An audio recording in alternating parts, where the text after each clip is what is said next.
Well, everybody, it's back to that time of year when I can go out running and then do wine videos in a singlet and running shorts. Or at least it's that time of year right now today. I don't know if it's probably not going to stay this warm all the time for the rest of March and April and stuff like that. But it is a perfect time to open a bottle of this Caneva de Nani, because I just got this back in stock. This arrived earlier this week. This is basically, it's Prosecco. I'm going to call it Prosecco because this is Glera, the grape variety. It's a 15-acre little tiny family estate in Valdobbiadene, which is like, Valdobbiadene is the heart of Prosecco, like the classic heart of Prosecco, sort of akin to what Chianti Classico is to Chianti. Valdobbiadene is the heart of Prosecco. So little tiny family estate, the Caneva family.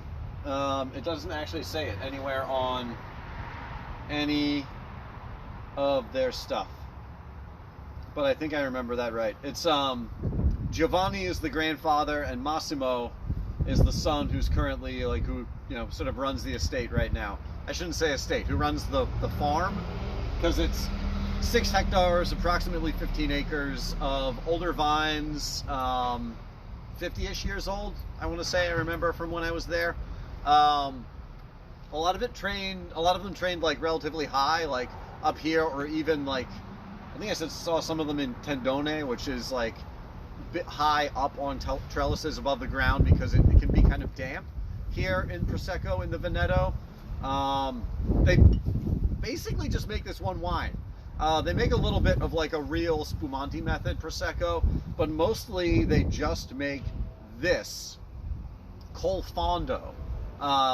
It's not technically legally Prosecco. Well, okay, they could label this as Prosecco, but Nani and Massimo feel that like Prosecco is a huge region, and a lot of the wine that's labeled Prosecco is like industrial, flat land, like, just monoculture, chemicals, like everything mechanical, just pumped out. And they don't want this to be associated with that, because that's not at all what this is.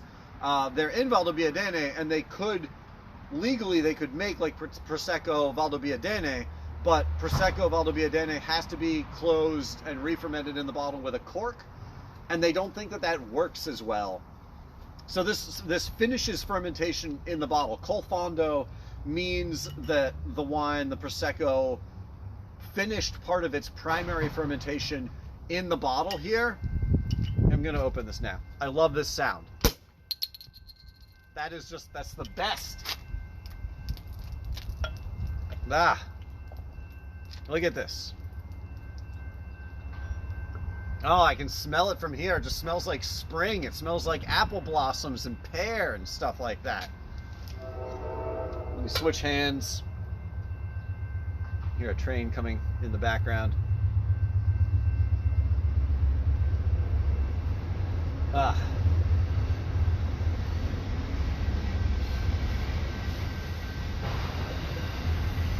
Okay, so they, hand harvest the grapes, wine ferments with native yeast in cement tanks. They do like a batonnage. They don't open the tanks, but they have a tool that like reaches in through a little spigot and can stir the lees in there. Wine ages on the lees. I think traditionally the way that Col Fondo worked, and I think this is basically how they're doing it, because it does finish fermentation in the bottle.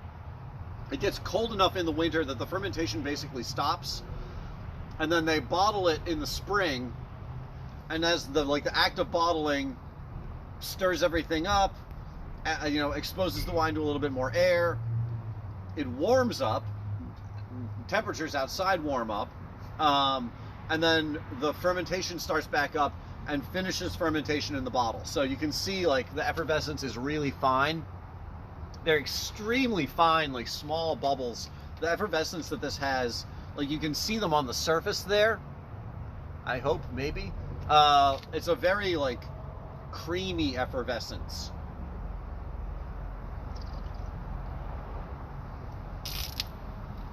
I don't know. I don't know why I'm spitting. Okay. Like I said, apple blossoms, pear, lime zest, spring, springtime, wildflowers.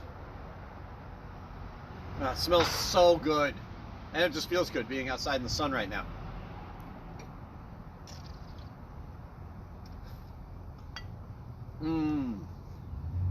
More of that like lime. It's a little citrusy. You have this like frothy, smooth, like creamy effervescence all the way through the palate.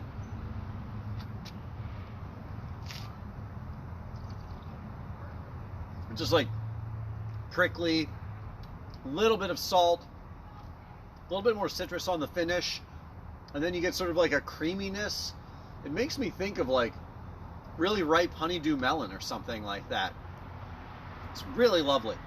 So they basically just make this one wine, and when I visited them in spring of 2017, we pulled into their driveway, their like gravel driveway like compound, and they were just like frying chicken, all this frying chicken on like a big huge grill that they'd made out of an old like 55-gallon drum, and they just started popping bottles of this, pouring full pitchers of it. And that's basically what we did. We just sat outside in their driveway and ate fried chicken and drank pitchers of Caneva de Nani. Oh, and I should say their vineyards are just this beautiful, perfect south-ish facing little amphitheater of vineyards. So they get like perfect sun. The vines have great exposure. The little hillsides are pretty steep. I want to say the average elevation here above sea level is like 350 to 400 meters above sea level. So it's one of the parts of Prosecco that's actually like hillier and slightly higher elevation and stuff, which makes a huge difference for the grapes. Just, you know, keeps things a little cooler, a little windier, which is really important in Prosecco because, like I said earlier, it's kind of damp there. It's a really lovely wine. This is generally like under $20, and it's just, you know, so finishes fermentation in the bottle. It's not disgorged or anything, so there's a little bit of you know, yeast and sediment here still in the wine. It's really a living wine. There's no sulfur added. It's not filtered, fine, nothing like that. Like, this is really, really just beautiful, lovely natural wine. And, you know, like I should point out, they could make super expensive, you know, Valdobbiadene Prosecco, close it with a cork, and make a lot more money, or they could sell their land and make millions and millions and millions of euros. But why would they do that? Because that's, you know, they just want to make this lovely wine and hang out in their driveway and eat fried chicken. They're lovely people. It's great wine. Go pick some up. Celebrate spring. Finally, it's here.